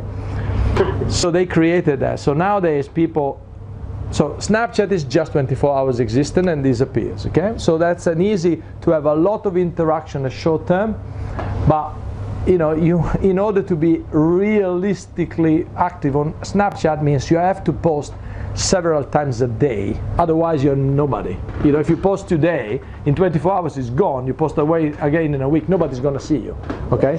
So Instagram, yeah. So Snapchat is literally very, very frequent, very simple snaps. Hi, I'm here, ba-bam, video, 3 seconds video, 5 seconds video, constantly, pa-pa-pum, pa-pum, pa-pum, shooting out, pum, pum, pum, pum, pum, like a machine gun. No good. Anybody who's got a real life to do, yeah? Okay. Now, Instagram and Facebook have stories which have more or less the same effect. They disappear after 24 hours. So they're good for quick announcement. You don't want to be on your profile for the rest of your life. But you can alternate. So you can put out stuff in the stories, stuff which is permanently on your feed from Instagram and Facebook. Now, the problem with social media is that it's not a quick fix and it's not a fast, okay, I'm gonna work on social media the whole day today so I'm okay for the next month. No, social media is something that you or somebody for yourself has to be doing daily. Ideally daily, if not less frequently, but not once a week or less than once a week. So, okay, if you do anything which is weekly or less than once a week, it's like not doing it really. It's still better than nothing, because in a month, if you do once a week, you have 4 pieces of content. In a year, you got 50 pieces of content. But compared to someone who puts out 3 or 4 a day, you're gonna be, you know, it's just a matter of volume, okay? So social media is important. One thing that is useful to do with groups on Facebook, you mentioned groups on Facebook, is to listen.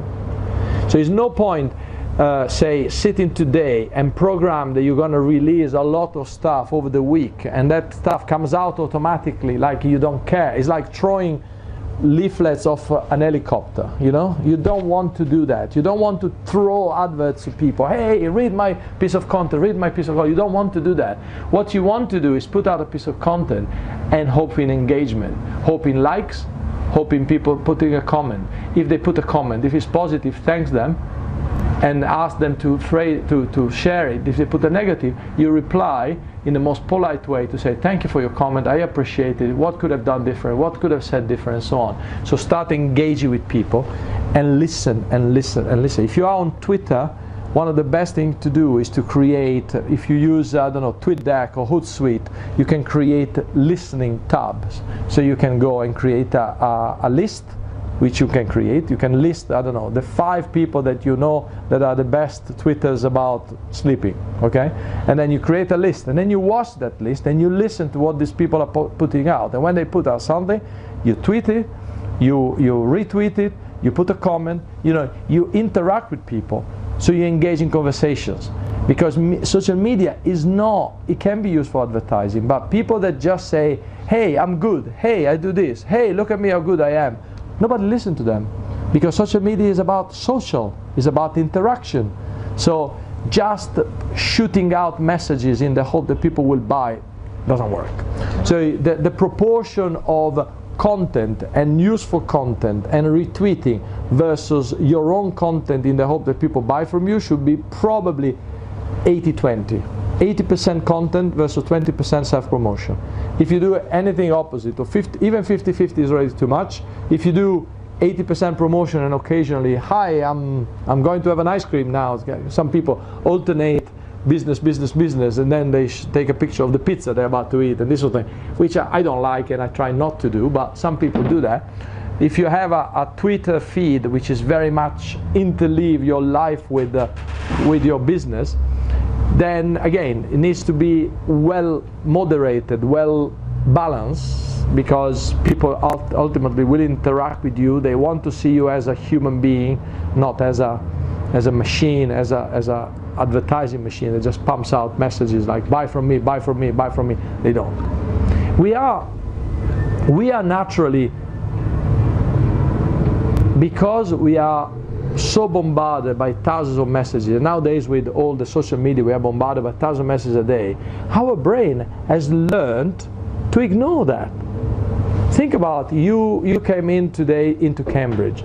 You must have gone past billboards, you must have gone past advertisement. Can any of you remember one advertisement they've seen today? And if you remember, what it is about? Because I have a good memory in remembering adverts, because I might remember the scene, I might remember this, but most of the time I don't remember what they're advertising. If it's a trainer, I don't remember if it's ASICS or Nike or Puma or Adidas. I just remember it's a nice advert about shoes, but I wouldn't buy those shoes because I don't know what it is about. So very often, there are people that are spending, big corporates are spending billions to give us adverts on TV and everything else, and most of us spend our mind has been totally learned to filter this stuff off. So social is important, because while you're interacting with someone, which now goes back to the event and the networking, it's the same as if we do a networking event, as I run a networking event, I run a few, and the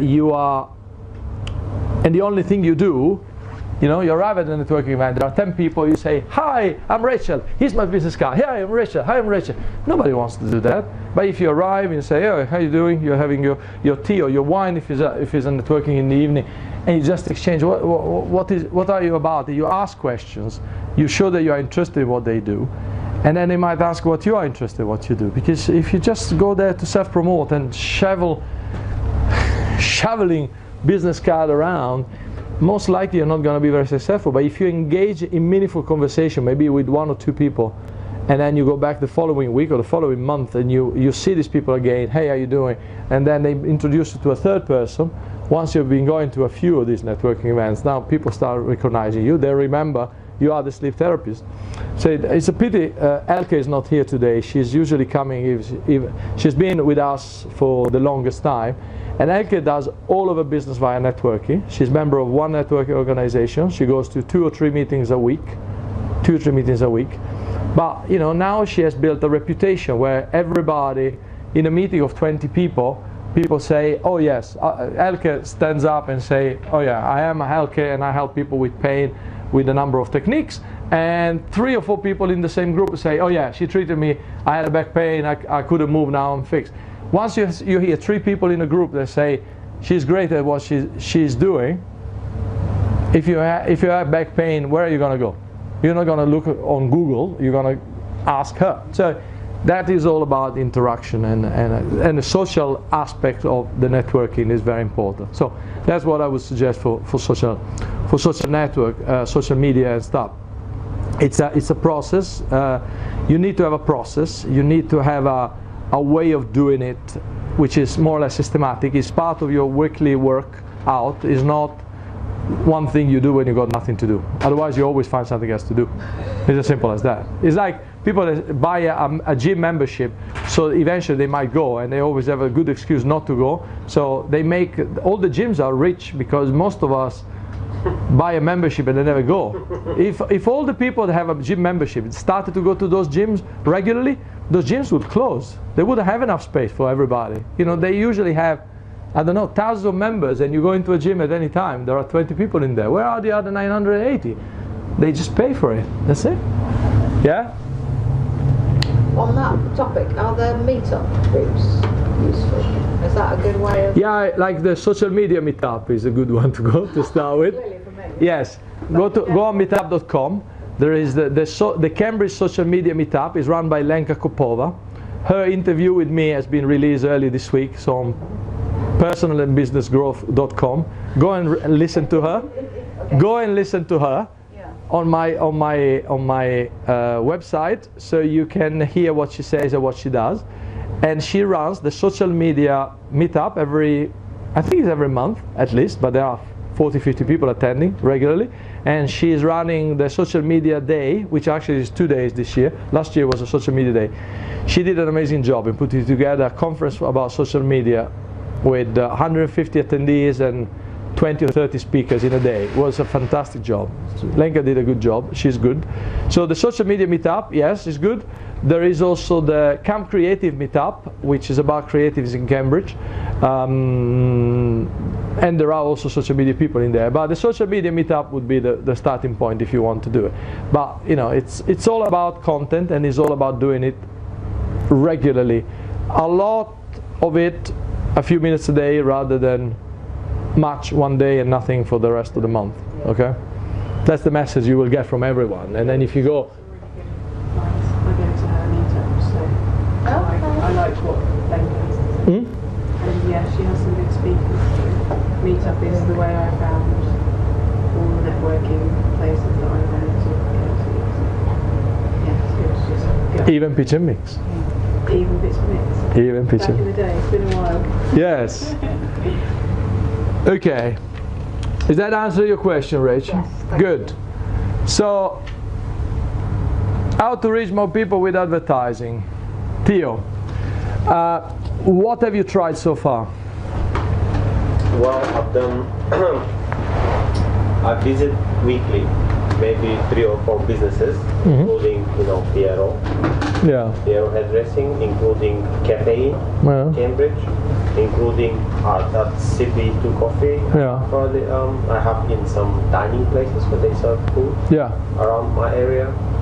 So I go regularly, like once or twice a week on the places. Just chat friendly with the people, see how things are going.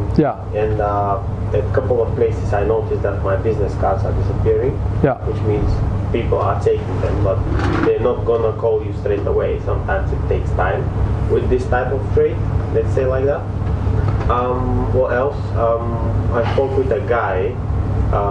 So basically, we started a company which is named Luxury Massages Cambridge.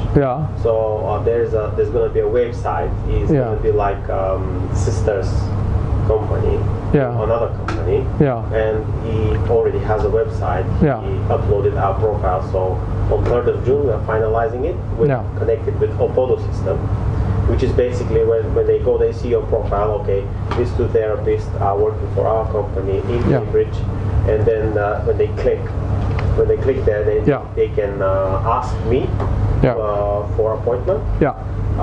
So the system is basically asking them for the details and £5 deposit. So what we talked is developing. It's going to be finalizing around 3rd of June. And I'm going to send you an email asking to upload this website for my profile and Ego's profile. So you're going to avoid that unpleasant part if people say, okay, I want to have the massage, but then something turns up or they don't come up, they don't turn up. So anyway, you book that place, you book my time, so you have to pay your whatever you've done. And that's what I've done. Also through friends, a lot of friends, a business card, so mouth to mouth advertise. Facebook as well. Okay, now because you mentioned advertising, so advertising for me is very much an action where you're paying. What you're talking about from a marketing point of view is more about your whole marketing exercise, your promotion. Okay, so advertising is when you're paying something or somebody to have maybe a space on a magazine or space on a website or space on this on the or on Facebook or Twitter or anything. You're paying for your advertisement. Okay, now if you do any paid advertisement, it's fine. The key point is understanding exactly what you're selling to whom, because it's very important. It's very easy to spend money.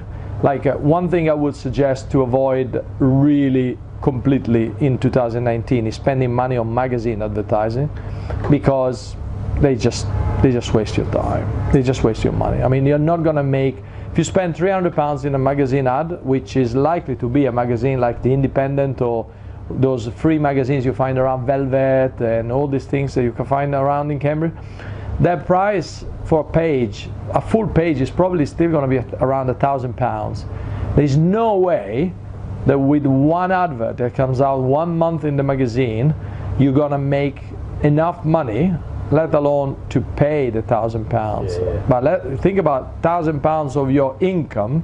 Say if you charge £50 a session, £1,000 is 20 massages. But 20 massages, you're charging £1,000, but you're not making £1,000 because you have to pay the clinic, you have to pay your oils, you have to pay yourself.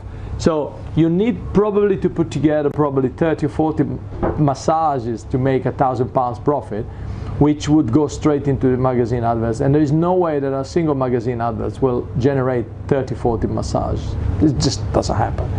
Not in 2019. So my suggestion is always to pay. I like pay-per-click, being it on a search engine on Facebook or any other platform. Instagram is very powerful. For massage it would be very powerful. I wouldn't do it for psychotherapy of any kind, but for massages, a nice picture of you massaging someone, or just even a shoulder, it doesn't have to be the full body, as long as it's a nice picture. You put it on with an advert, you address people of a certain age, area and demographic, works very well for massage. Okay, you say Instagram, is it? Instagram adverts, which you have to do it from a Facebook. You need to create a Facebook page, okay? I have, yeah. Yes, once you have the Facebook page, you go on Facebook adverts. Okay. There is the advert manager, which is similar to pay-per-click, is similar to Google AdWords, I guess it's similar to Bing. I've never seen the Bing one, but I can imagine it's similar. And basically, you create a campaign, you create an ad set, which is, so the campaign, you call it, say, massage, I don't know. The ad set is within the demographic and the geographic, and then within each ad set you can have a number of advertisements. And the advertisements could be simply, fancy massage today, click here, or it could be like, tooth stress, or feeling, is your, I don't know. I made a few of those years ago, months ago. Like, is your to-do list too long? Are you in need of me time? A nice picture of somebody with a smile while he gets massage, male or female, depends. So you do 2 different adverts. Being massaged for a guy, you put a guy, because if he's a pretty lady being massaged, it doesn't resonate with me. But if you see a guy who's smiling while getting a massage, is more likely to it. All these things matter a lot. Yeah. And you can just do it. It's, you pay a few pounds per day, but that is very controllable. You can measure immediately. If the advert, the advert is going out, it's got like 1,000 impressions a day. Impressions is the number of times somebody's eyeballs are exposed to the message. So they know how many people have it on their feed, how many people have seen your advert. So that's the impression. So if an advert has 1,000 impressions, it gets maybe 2 or 3 clicks per 1,000 impression, it's doing good. Obviously, if they click but they don't buy the massage, then maybe something in the advert chain is broken. So they don't like your prices, or they don't like your landing page. So you need to know all the passages, but it's totally doable. Yes, sir. You mentioned free magazines, just for what it's worth. Yeah. In a different city, I did a lot of my advertising through that, and confirmed what you say, it was a waste of time. The phone did ring, but I never broke even on the adverts. Yeah. And I had actually quite a few crank calls and time wasters from that, which I've not had through any other. Yeah. In my experience, I did the advertisement myself. With my experience, I feel confident in making adverts. I did an advert about massage, and the only time we had a few inquiries was with a small booklet magazine. It's essentially a collection of ads. It's not even a magazine. It's called the Cambridge Handbook, which we have in the clinic. Okay. So when the guy started publishing it, maybe 5 years ago, he came to me, and the way I usually do, as I was buying media, I had, I don't know, at some point I was spending 50,000-60,000 euro a year in media, so I know how to buy media. So this guy comes to me, I just opened a magazine, would you like to buy an advert? I said, well, I'm not sure. He said, but if you put, like a lot of restaurants are putting discount vouchers, so you say if you come with this voucher you get a 5% discount and so on. So I agreed with a few of my massage therapists that they were accepting a £5 discount on the massage. So they went, so I said, are you okay? So I asked 2 or 3 people, so if we get this kind of inquiries with a discount, are you okay to charge just 40 instead of 45? At that time we were charging 45. They said okay. So I did an advert, and what I did was I negotiated with this guy that I would do 6 or 12 months advert, so every month it comes out, yes, and the advert had a limit. So if it comes out today, you say, okay, you can get £5 discount until end of June, and then the next one until end of July. So each of them we could measure how many months we were getting, 2, 3, 4, 5, maybe even 10 adverts, 10 massages through that, which because the guy wasn't prepared for anybody to buy 12 months, so I got for 12 months the price I would have paid for 3. So it was very, very cheap for me. I was paying, I don't know, £20 a month, £30 a month for that advert. So £30, the moment I sell 2 or 3 massages, I'm already making money. So I was giving out maybe 10 massages a month to every practitioner. But everything gets to a maturation, like gets to a point that the market saturates. So when this guy first came out, all of his advertisers were making money. So all the restaurants, they were advertising and so on. At some point, we went 3 months, the last 3 months of this second year campaign, 0 inquiries. So when he came back, I said, look, I'd sold them 0 for the last 3 months. I think I'll leave it there, and I didn't do it anymore. So when it's a novelty, people come out with something new, then it might sell pretty well for a while, and then at some point everybody's used to it. Everybody knows that it's there, they don't pick it up anymore, they don't read it anymore, so you stop. So what do you suggest, Massimo? Yeah? Like top 3 best places to advertise in Instagram, Google and Facebook?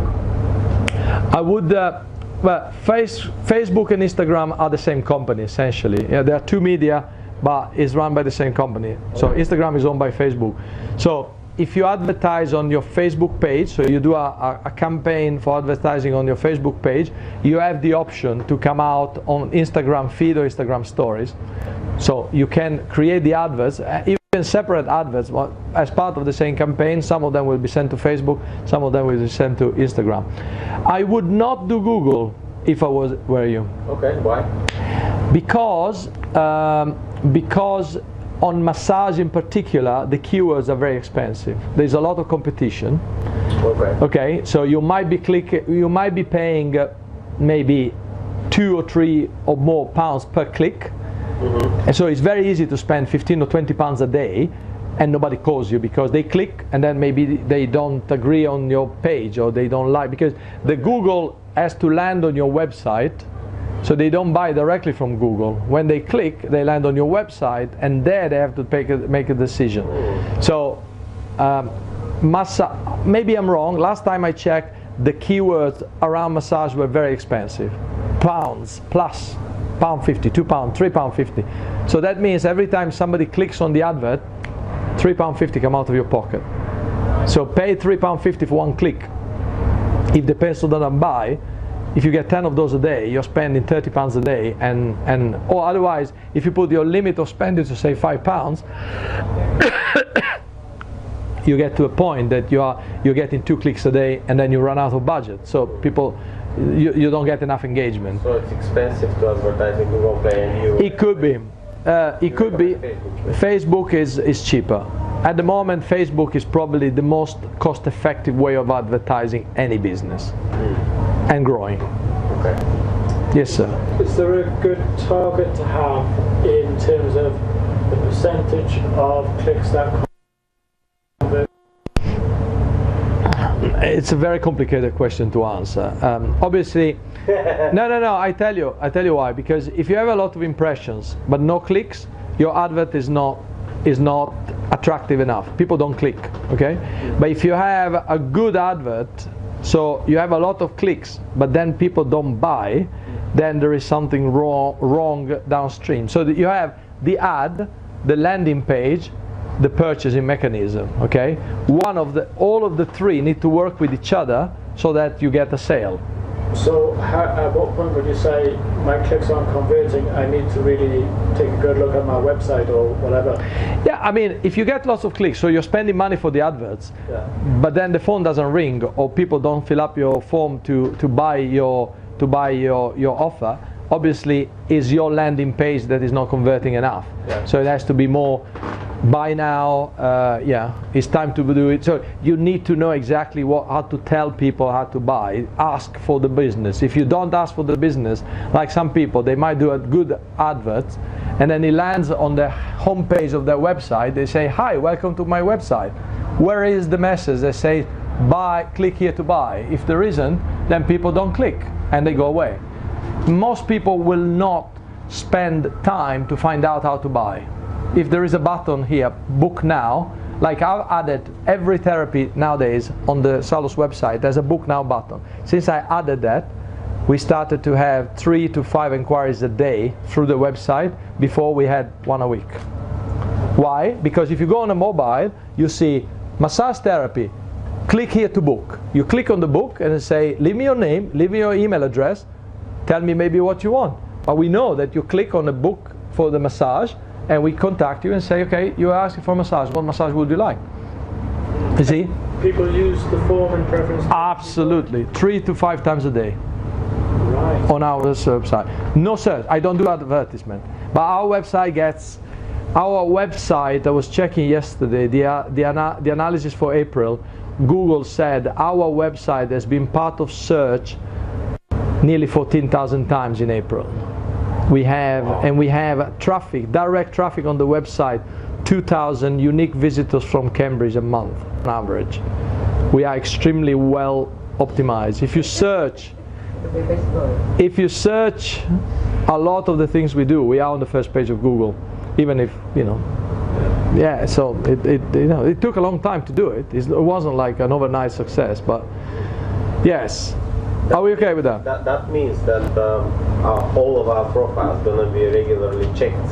Yeah. If they jump on the website, which is really. Yeah, I can tell you that there are 2 or 3 practitioners' profile, none of you in this room, who have hundreds of viewers a month on their profile. They're only watching. Sorry? Only watching. Well, no, but we get, one of them is a psychologist and she has an average of 3 months waiting list. Another one does a very specific therapy, and we get a lot more inquiry for her than her on her own website. Wow. So we know that. We know because I see how many we pass on. The inquiry for this, we just forward it to her directly because she's the only one who does it. So yeah, it works. It works very well. Okay. Any information about our profiles of people in the room? Look. We got 80. I can tell you how many times your profile has been seen. Yes, I can look at it. I would be happy if you can give me an short email with information. What's the views, or of course, how many views? Or okay, I can do that. Yeah. How the people are going with the interest. Should we change something or just stay like? Yeah, it's difficult to say because the number of times the profile gets seen, it could be because they went on the landing page, they went on the practice, they see massage, they go on the massage profile, they see who are the people that do massage, they see your name, they click, and then they might go back. It's very difficult to have a full history. Okay, did they land on your profile because they searched Theo, find you, and click Salus Wellness Theo and find you, or did they go on a homepage and search and eventually found the massage therapist and list the massage therapist and found you? We don't know. Well, we could find out, but it's a lot of forensic work and needs to be done. Yeah, just I can tell you how many times it's been seen. Yeah, when you're growing up our own business, I got one advice: you have to start working with numbers. Yeah, so numbers is good for me. Yeah. To know. To have Numbers is true, absolutely true. However, numbers make sense when they are big numbers, okay? So make a statistic on 3 is not useful. If you have, now that we have thousands of visits on the website, I can do numbers. I can start say, okay, this percentage of people are this way. So it's useful, but still, it's beginning. I'm not setting up thousands and millions of viewers. I'm setting up something to start with. Like, okay, I've been 6 years old when I started first grade. I'm not starting from 30 years old first grade, right? Yeah. So I'm expecting something similar, you know, small numbers. Sure. But at least after 2 months, we could have the same conversation. Yeah, and we can see if it goes up. Yeah. Sure. You know. And again, it will go up. It will go up depending on if we change it. If we put something that is about you rather than somebody else. So all that influence that. Yeah. Okay. Cool. Okay, we got 15 minutes. Let me. Is there attract more clients? We've done it. Yeah. Yeah. Is that? No, that's fine. Yeah. One question I want to talk to see about. When you talk about the book now button, would that be different to a contact me type thing? Is it the same sort of thing, or a book now would be? The difference is every I tell you my experience. Every website, more or less in the world, has a contact detail of some kind. Okay. If somebody has to go menu, contact, is more work. Is more hassle than having in the middle of that page a button which even your thumb can press. You say book, so you go directly on a booking page. So having a book now button on every page will definitely increase the number of interaction people have with you, because it's a lot easier to click book than go menu, contacts, and maybe the contact details just gives you your contact details without a form. While the book now is, our book now effectively clarifies the fact there is no booking. Book now means leave us your details, we'll be in touch. There is no booking confirm until we confirm in writing. So it's not a book now, pay upfront. For us, the book now, but the fact that it says book now, a lot of people click it. I know that. It gets clicked a lot. So I suppose when I check my website, I'm looking at it from the PC. The vast majority of people are going to be on their phone, aren't they? You have to check. Again, if you install Google Analytics on your website, which is very simple to do, if you have a website based on WordPress, it's a piece of cake. Probably Wix is the same if you have Wix. If you have Google Analytics, among the many things you can analyze is the operating system and the devices that people are using to view it. So you can tell immediately if it is PC versus tablet versus mobile, and I can tell you for Salus about 52% of viewers are on mobile, about maybe 5% use tablets, and the rest is PCs or computers of some kind with big screens. So it could be Mac. But then of course you can, if you were in a different business, obviously in your case you don't care whether somebody has an iPhone or an Android. But if you are in a different business, you can say, okay, how many people of this with a mobile phone have an iPhone rather than an Android or something else? So, are you off? You didn't say much today. You didn't ask questions. You just listened. There's been lots of interesting stuff to listen to there. Thank you for coming. You're welcome. Thank you. Well, it's always a pleasure. Maria, were you given a bag from us? Yes. Oh, you have a bag. Okay, it's fine. Yeah. Okay. Good. All right. Thanks ever so much. Thank you for coming. Thank you. We'll see you later. Okay, last question, which we'll have a good 10 minutes to finish, and then we can wrap up. Best format for group workshops. Tell me about.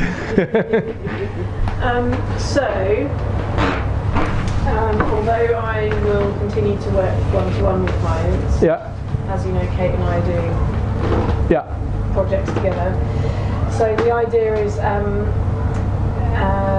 possibly getting to the point where we have enough clients that we can see everybody in a group session for module 1, everybody in a group session for module 2, so that we take them on at the same time and they work through. And from what I've heard from people who've delivered the Thrive program in groups already, have said actually it's a lot easier because you just kind of put the question out there and the group deals with it, so it's less work for the consultant as an individual.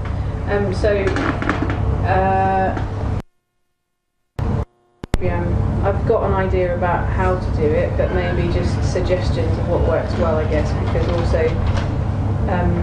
we are setting up a networking group as part of a membership for a group that we already have, and so we would like to invite the people there to have Thrive groups, right? Yeah. And so we're thinking of a mastermind format where everybody brings. So just ideas on that, really. Know what seems to work, what engages people the best, what's the best way for people to get the most out of it. Great. My short answer is it all depends what content you need to deliver. Okay, so if the content you're delivering is a lot of you lecturing people, then you need to find a way of doing that in a way that people are interested in interacting and so on. The way I have noticed was quite revolutionary for me, the way I learned coaching. It was that the way I deliver coaching is the so-called self-directed learning. I try to come to you with a methodology and a scheme and a structure, but with no content, and try to get you to come out with the content. So when I'm coaching you on your business, I assume that you are the expert of your business, and then I come and try to dig out the best methodologies, the best things, get you to reflect on what works, what doesn't, and try to direct your energy, your enthusiasm about committing on things that work. Okay, that's a simple way of describing it. But what was very, very fascinating was when I went to learn coaching, the guy who is a great trainer, by the way, and is a great coach, but the way I like it was that he spoke for half an hour and then we were starting exercising immediately. It wasn't like, okay, today I'm gonna give you the ABC of coaching, and he spoke for 6 hours of us listening. So he said, okay, this is the way you have to have a coaching conversation where you're asking questions, you don't doubt, you don't ask why things are happening, and you try to get the conversation flowing. Okay, set yourself in pair and start to discuss this in this way, or setting boundaries, or what you can ask or what you can't ask people. So he was making an example, and immediately people interacted with each other, so that, I mean, I've done this 12 years ago. I still remember bit by bit what I was taught on that day in, was it April 2007. I remember it. Why? Because it was so interactive that it stuck in my mind straight away, rather than a lecture where, like professors do, and they speak for 2 hours giving you very complicated notions, and you go, yes, and the moment you leave the room, probably you don't even remember already what it is. So having a mastermind approach or a coaching approach is very useful. That's why I like this format. Today I spoke a lot because there was a lot of content that I guess most of you could not offer a lot of content about. But when we get to a point where this conversation has been had a few times, then what we said about coaching or blogging or anything else can be said by somebody else. And the more you have an interaction, the more you are applying straight away what you're saying, the more you can help each of them to become a mini Thrive practitioner, and the more it's going to work for everyone, because then they create support group. Yes, okay, there is a chance that maybe 1 or 2 of them will slip off the group because they think they know better than you, and they can check on YouTube a few videos and do it on each other. That's fine. But the reality is, the more when business growth, which was similar format, run on a monthly basis with the same people, 4 hours, people were paying like £200 a month to be there. So it was a 3.5 hours, similar format. What is your problem? What is the problem of your business you have today? Similar thing, we would discuss it, we would help each other. But because it was the same group of people for 6 months, meeting every month, and every two weeks later having a conference call, so we were checking on each other. And the extra thing that we don't do here, because I don't know who's going to be here next time, so I don't check homework, was at the end of each of you would submit, say, okay, over the next week, next month, I'm going to do X, Y, Z. So I was asking to these people, so what is going to be your homework? So you take home homework, you're going to do it. You come back next time, the first thing we do, so how was your homework? How did it develop? How was your homework? How did it develop? So first of all, you feel sick if you have to come back and say, I've done absolutely nothing of what I promised I would do. So because everybody's depending on you saying. And second, you're going to put effort and early, because you want to come back and say, I've been successful. I said I would do a AdWord campaign, I did it, it didn't work. But I learned what doesn't work. I learned what are the keywords that don't work, so I'm going to try different keywords. So you put the work in.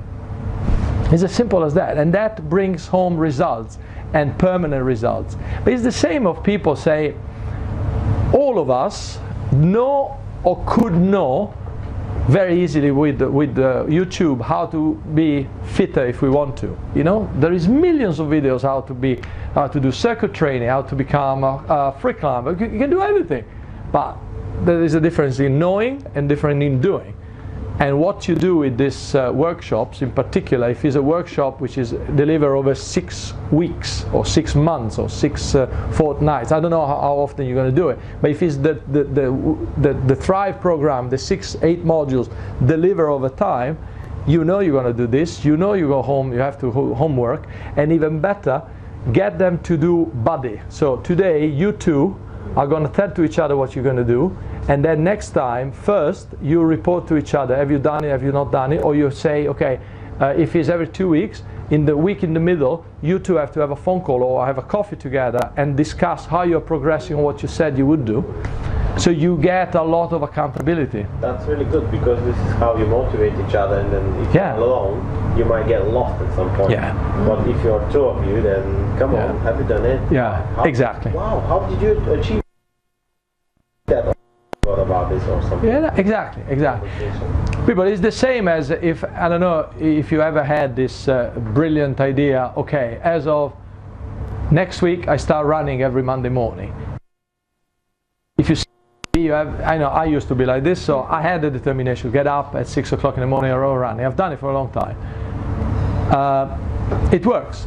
But if you don't have that determination, if you two tomorrow say, okay, we're going to meet at 7 o'clock on Monday morning, we're going to go running, you don't want to let each other down. Somebody's there waiting for you and you don't turn up, you're going to be pissed off. So you have a lot more respect for somebody else, so you're more motivated to turn up and do your job. So it works. Motivation with each other, mutual accountability brings a lot. Sorry? Unachievable goal. Achievable. Okay, yes. If you say, if you haven't done a run in months or never, and you say I'm going to run a marathon in a month, obviously it's not achievable, so you're not going to try. But if you say, you know, there is the NHS, what is it called? Couch to 5K. Yeah. So baby steps into running 5K. So if you never run even a K, you know, running 5K could be a huge goal to achieve. But if you do it 2 people and every week or every 2 weeks you go for a little run, you're more likely to achieve it. So that would be my advice on delivering courses. Yeah, the goal would be to get a group together who knew what was expected of them, all of those things. Yes. Because if we were working with a group through the Thrive program, we would be doing it in that module form, so it wouldn't be any different to a one-to-one client. They still have the same amount of work and effort that they need, but it might be that we have different ways of doing things now. Like we have online assessments, which makes it really easy to measure somebody's progress. Yes. So there's something that individuals would have that they could keep private from the rest of the group. Exactly.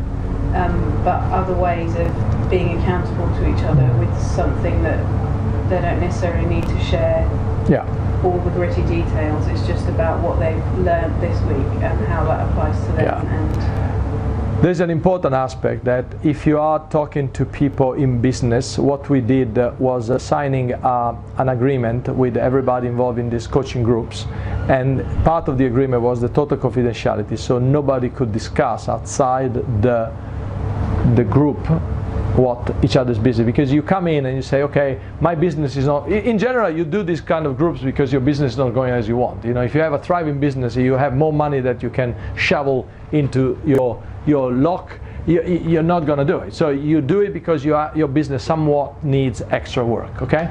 So you don't want people to go around and, oh, I heard that guy or that woman has this business, is not going. So we ask for total confidentiality. Everybody signed the fact that everything they hear within the group could not be disclosed outside, and so on.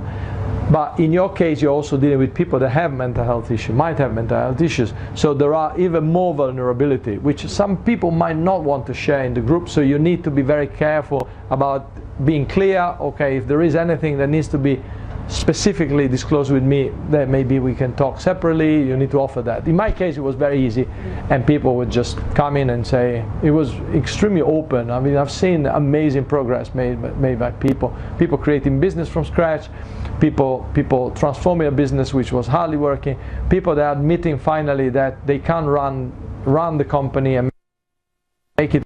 Hire an assistant, get a partner in, and make sure that all the functions that they thought they could do everything, they realize they can't, so they do. So it all worked.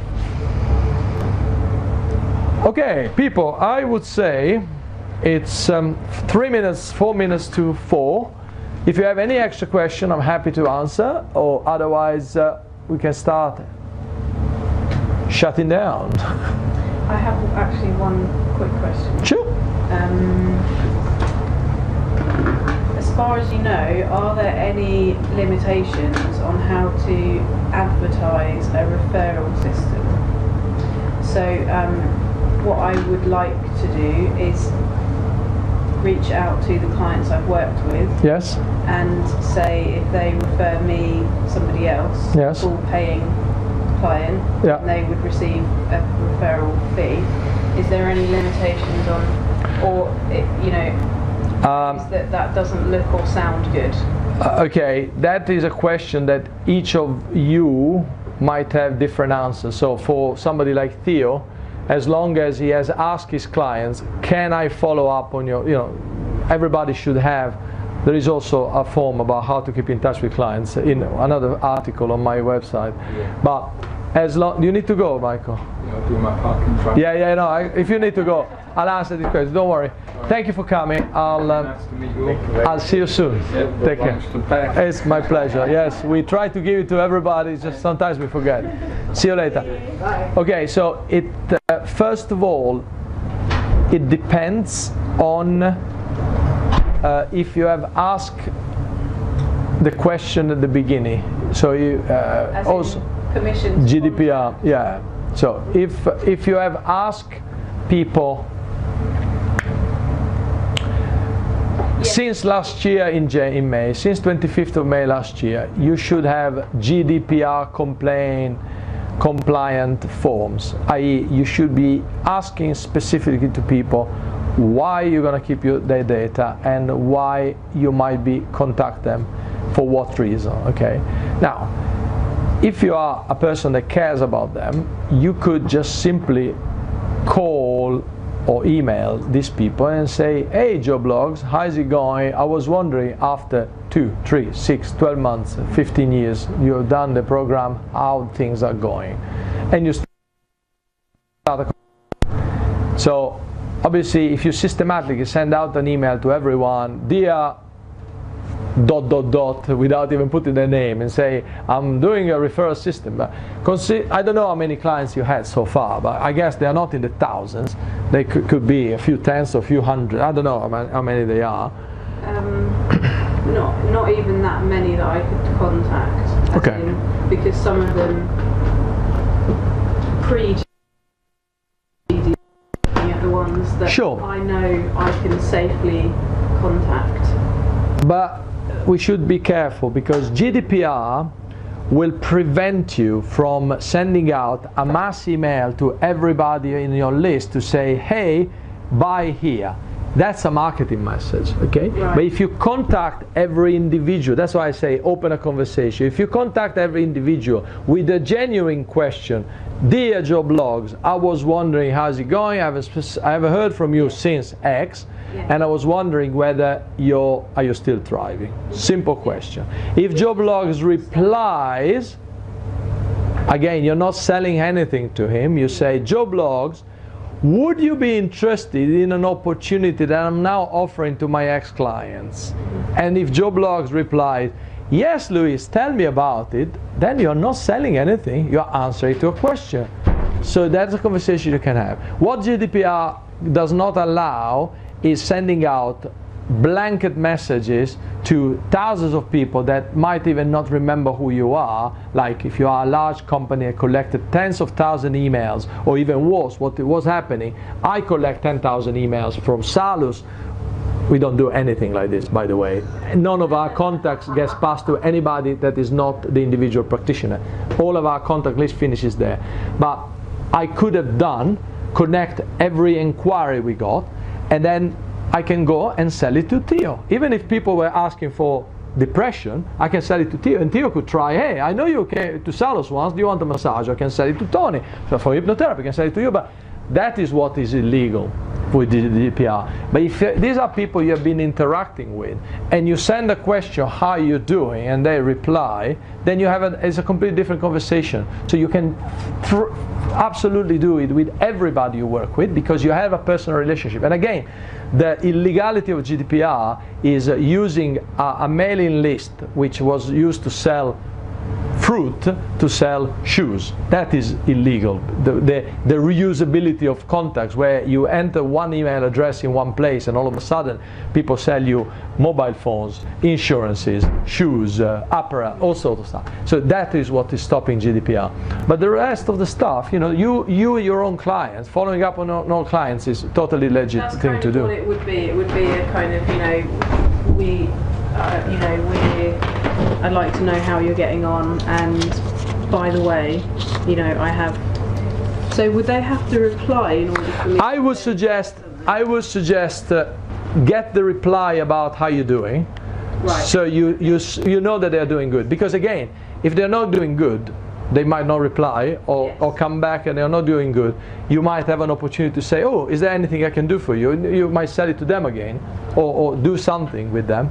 But the point is, if you say a blanket, oh, I hope you're doing well, maybe they are about to commit suicide, and the last thing they want, oh, by the way, I'm also selling this new thing, would you be interested in getting a thing? It's just not a proper message to have. While if they say, oh yeah, Luis, thank you, you revolutionized I know that many of your clients, yours, or all the Thrive program, you revolutionized my life, I feel so much better, and so on. Okay, there is another opportunity, we're now promoting this thing, would you be interested in advertising? If anybody buys, I'll give you a percentage of this, or I'll give you a commission, or I'll give you a referral fee, whatever you want to call it. And that is a perfect conversation to have. That's an interaction which is not like blanket, send out hundreds of messages to people, so it's perfectly okay to do. And if I understand you rightly, there's not really a time limit on recontacting. Well, obviously, I wouldn't go back to people I met in the 90s, but if it's a year or so, considering the effect that these programs have and the fact that it takes a long time for people to realize if it's still working. If it's within the last year or so, I would do it. If anybody you've seen 5 years ago, maybe it's not. If you haven't had any more contact with this person, not connection on LinkedIn, not connection on Facebook and so on, you've been totally silent, you come out 5 years later, maybe it's not a problem. 1 year to me is a long time, so. Yeah. Can I just Sorry? Well, just the 1 year to me, that's kind of what I meant by no time limit. Yeah, I would say a year, year and a half, it could be the case. If it's more than that, maybe a bit dodgy. If though you have put on your GDPR form, after we finish working with you, your details will be disclosed for confidentiality, how then would you then approach somebody a year down the line, for example, if you haven't had that? So you're talking about a contact that Louise might have been. I would own. So the GDPR thing comes into play when I first worked with somebody. So their agreement to me is how I can use their details. And so I wasn't thinking of just a kind of blank email out to everybody. It would be the people in mind, because it's this thing of sell to who you already sold to, right? And that's where most of my clients have come from. So I'm like, well, how can I make more of that? So now I have an opportunity, because my course price is quite a high price, like your classic, I'll give you £100, you give me 800 back, brilliant, So it's a good job. Yeah, exactly, so that's great, I'm going to make use of that. And the best way I thought to do that is to say to clients who've already worked with me and had that experience and are thriving, even years down the line, which often is the case if they choose to still engage with me, then those people I would say, just to let you know, this is an opportunity, if you know of anyone that's needs the same experience that you've had, you know, and wants to work with me, then if they're a full paying client, then this is the, you know, you can have a referral fee. So I wouldn't also be contacting anyone without their permission, because they would need to give me the details. So as well. your ex-client would make the opening. Okay, this is Mary. She's a friend of mine, and she's interested in your thing. The moment you close the deal, you give them a referral fee. I think it would work, and as long as it's interacted in a way, there is nothing fishy around it. Obviously, yeah. Because it's worked all.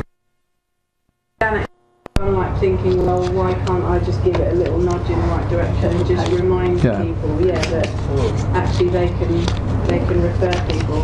Because sometimes people are like, oh, I don't want to bother you, I just assume you're busy, and it's like, no, you know, you have to kind of let people know that you have space. Yes. It's surprising how often you ask somebody to say, please get in contact during the week if you have any problems, and they never do. No. Because they're afraid to bother you, and they see you successful. They assume you are successful. They assume you are busy, and they don't.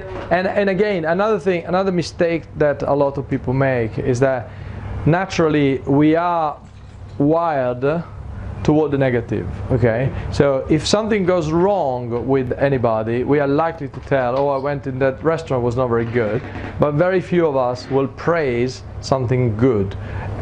Even worse, we are not likely to praise something that is not exceptional. You know, if somebody is exceptionally good, we are praising it. But anything in the middle, which is between acceptable and good, but not super fancy, we are not going to. While if you ask people, say, if you know anyone that might benefit from what you benefited, please tell them to get in touch. Please give them my details, or let them know, actually now instead of one-to-one there is a new format which is cheaper than what you enjoyed, and maybe you can say, okay, and if you are interested, we can give you access at 50% discount because you're already pre-existing clients, so they are likely to bring a friend. Particularly if you bring a friend, I give you I give you a referral fee, and I give you 50% discount in the access. For you, having 6 people or 7 in the group will make no difference, but you have an extra person who pays 50%. In fact, the group looks better, looks busier. So organizing events, speaking events, and then maybe half of the people in there, they don't pay. But you know, if you're already committed and you have 20 people paying, maybe you have a large venue because you expected 50 people. A 50 people venue with 20 people in looks dead, looks like not successful. Call over your friends and bring them over for free. And the people that have paid say, God, this is a very successful thing. We got 50 people pay, and maybe there are 3 of them pay, but it doesn't matter. You know, it still shows a successful event. These little things. You know, it's funny, the first time I thought about it, I felt really cheating, but then I was talking to other people doing this kind of engagement, and so there are so many people that do that. So there are people in a group like this, and maybe half of them are not paying. But it doesn't matter, because in the end they're all there, they're there to contribute. Obviously, you need to charge, otherwise you're not going to leave, you're not going to make money. So you need to charge, but you know, how you charge and who you charge what could be very variable at the beginning at least. Then once you're busy and once you become famous, then you can raise your prices. Simple as that.